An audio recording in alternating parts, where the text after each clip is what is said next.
tous les amis, aujourd'hui on va parler de manga et de cuisine, deux sujets qui me passionnent et on va parler d'un manga qui est sorti courant octobre, un financement participatif auquel je participais chez Black Box. On va parler du petit chef, voilà, du petit chef de Daisuke Terasawa, un manga qui sortait entre 86 et 90, plus connu pour son adaptation au Club Dorothée au début des années 90. Je vous invite à commenter, à vous abonner, à liker, à partager. Les liens des réseaux sociaux seront dans la description. Activez la cloche, vous ne raterez aucune vidéo. Et de suite, de quoi ça parle? Grand critique gastronomique, Genjiro Murata évalue restaurant sur restaurant quand sa route croise celle du jeune Yoichi Hajiyoshi. Surnommé le petit chef par sa clientèle, ce dernier est au fourneau d'un établissement familial traditionnel qui ne paye pas de mine. Curieux, le gourmet professionnel goûte l'un de ses plats et c'est la révélation.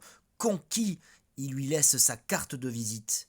Mais quelle aventure attendent donc Yoichi?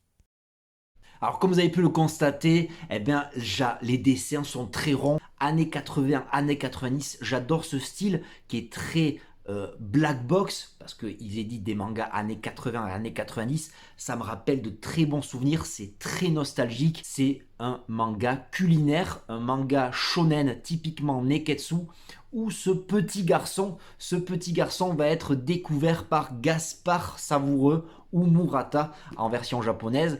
Préférons la version japonaise. Le petit garçon s'appelle Yoichi.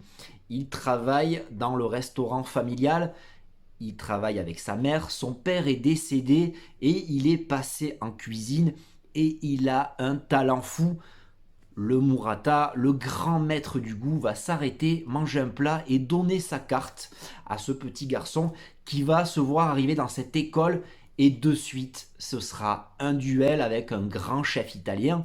C'est la mécanique traditionnelle du shonen, du petit chef, où chaque arc aura le nom d'un plat traditionnel et chaque arc sera l'occasion pour le petit Yoichi ou Thomas de provoquer en duel un spécialiste. Donc ça va être très drôle, même le mangaka ou le personnage en joue, il ne fait que ça, que des duels, des duels, des duels. Et la mécanique, elle varie par certains moments, notamment dans les prochains tomes. Si je me rappelle un peu l'animé, ça part un peu plus en couille, ça part un petit peu dans les histoires annexes, mais les premiers tomes sont l'occasion de voir une succession de duels où le personnage de Yoichi va essayer de surpasser le spécialiste du plat en réalisant le plat à sa propre sauce, avec des nouveaux éléments, avec des nouvelles techniques de cuisson, avec des nouveaux condiments, des garnitures différentes. Et ça va passer par la recherche, voilà, et par la vie quotidienne. Il va trouver des techniques et l'inspiration avec son quotidien, avec soit c'est un igloo que les petits gamins du quartier auront fabriqué, soit c'est un chewing-gum collé à un balai. Extrêmement drôle par moment, c'est extrêmement prenant, il y a beaucoup de suspense. Un manga qui a un enjeu culturel, voilà, on en apprend plus sur la cuisine traditionnelle japonaise. Un manga qui a aussi un enjeu économique. Les restaurants familiaux traditionnels vont être en compétition avec les grosses chaînes de restaurants. Des enjeux sur le bien-être. On est quand même dans les années 90, on en parle plus aujourd'hui, mais dans les 90, un manga en avance sur son temps. On peut manger bien et sain et avoir du goût. C'est excellent. On est dans la lignée du neketsu, là de le neketsu culinaire qu'on va retrouver quelques années plus tard dans Food Wars, ce petit garçon qui va se repousser ses limites, qui va affronter au fur et à mesure des cuisiniers, des chefs cuisiniers, j'allais dire ennemis, mais c'est ça en fait, des chefs cuisiniers de plus en plus puissants, de plus en plus talentueux. Il va se surpasser et les chefs cuisiniers qu'il aura affrontés vont devenir ses futurs alliés. Ce jeune homme va casser les codes, va casser la tradition de la cuisine, apporter de l'originalité, apporter du sang neuf.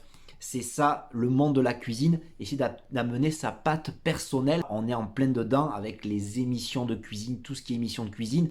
Alors je râle souvent devant ces émissions de cuisine, moi aussi, je voudrais en parler plus en profondeur. La cuisine, c'est évidemment pas ce que vous voyez à la télé.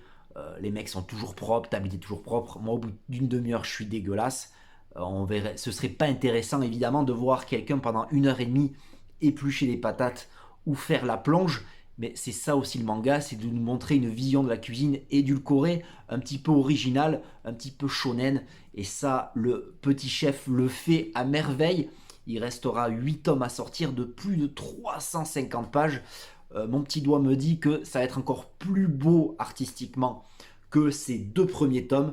J'ai vraiment, vraiment hâte de voir ça. J'ai participé, comme je vous avais compris, au financement participatif. Il y avait un livre de cuisine avec. Je vais essayer de les intégrer au resto où je travaille en plat du jour, notamment ce petit gratin de macaroni aux sardines qui va faire des émules. Et c'est spaghetti à la bolognaise enroulé d'aubergines. Je me suis dit, mais quand il a coupé les spaghettis, Yoichi, je me dis, mais il est devenu fou, il est devenu fou. En tout cas, cette vidéo est terminée. J'espère qu'elle vous aura plu. Voilà, le petit chef, cet animé des années 90 débarque exceptionnellement en France. C'est grâce à Black Box. Mister Hachiko, aka le petit chef, débarque et c'est exclusif pour la France. À part le Japon, il n'y aura que la France qui aura ce manga en papier. Je vous invite à vous y intéresser. Dites-moi en commentaire si vous aimez la cuisine, si vous aimez les mangas de cuisine.